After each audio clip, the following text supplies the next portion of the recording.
Hey everybody, we're back at the second industrial revolution, and today we are going to talk about the social impact. So let's go ahead and get right to it and get right to the whiteboard here.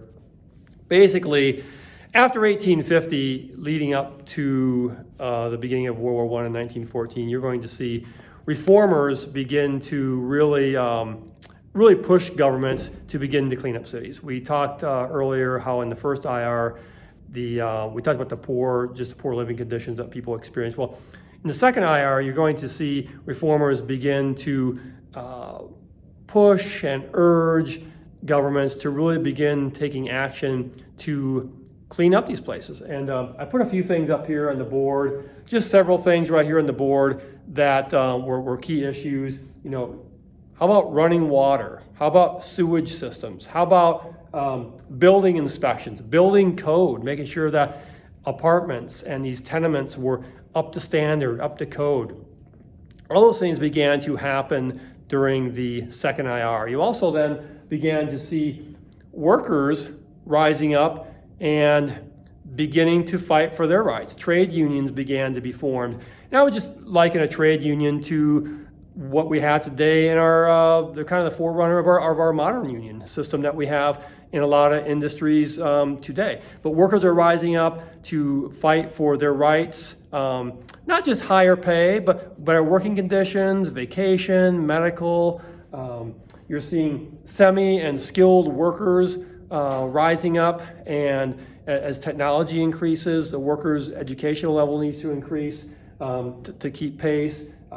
Child labor laws, guys. Child labor laws are being passed to limit the type of work and the hours and the conditions in which children would labor under. So you're beginning to see all those things when you get to the second IR. So as we move over here, let me go ahead and grab a seat. It might just be easier if I do it that way. But again, a lot of changes in the second IR. I mean, a lot of changes that we still see in society today, but let's look at just a couple. One, guys, the women's suffrage movement. The women's suffrage movement is going to really pick up steam after 1850, and it's going to be a long, arduous process. So I mean, change doesn't come quickly many times, and you're going to see after 1850 the movement for women to gain voting rights, and it's probably not really, for the most part, maybe on a limited basis, but not really full scale, on a large scale, full voting rights until really after World War I in 1918, 1919. So but eventually women will gain full voting rights, but that movement began during the second IR. You also had a movement for government to fund public education. As you're moving into the second IR, you see much more of a need for a skilled labor force because of the technology involved in some of these jobs. So governments began to fund public education because they realized that, hey, we need more skilled workers. We also need a more highly educated population because these industrial countries were also democracies. And if you're going to begin extending voting rights to more and more people, it might make sense to have a population that can read and write, that can think critically and can analyze, and are more highly educated, especially if you're going to live in a highly democratic society. And then really the last thing regarding public education is just a means of instilling patriotism. Education, and you could probably argue that still today is that way. It's a way for a country to instill patriotism in their people. You're teaching them history, you're teaching them about their country, about their past, about where they're going, where they've been. And so you're teaching a certain love for your country, a certain loyalty to your country. Yeah, you're instilling patriotism. So those are really the three dominant ideas of why governments began to put money towards mandatory public education.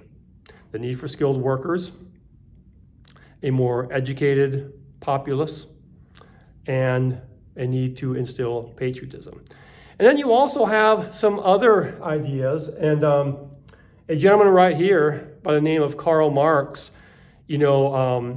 early on, and during the first hour, I talked about utopian socialism. Well, and Karl Marx is going to take a more radical turn on that same idea. He's going to witness the poor, pitiful working and living conditions of the working class, and he's going to argue after 1850 in his Communist Manifesto, where he outlines his ideas related to socialism and communism. He's going to argue that the working class, who he calls the proletariat, in these industrial countries are going to rise up at some point and overthrow the bourgeoisie or the factory owners and take control of the means of production.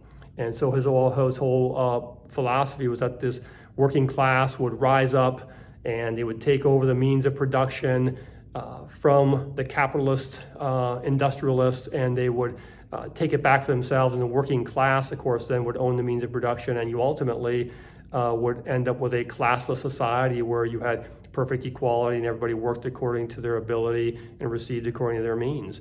And regardless of whether you agree with that philosophy or not, you would have to say, as you move past 1850 and get into the late 1800s in Europe, you did see a lot of movements, a lot of workers' movements, a lot of strikes, a lot of protests. A lot of people were picking up on this socialist idea that Karl Marx was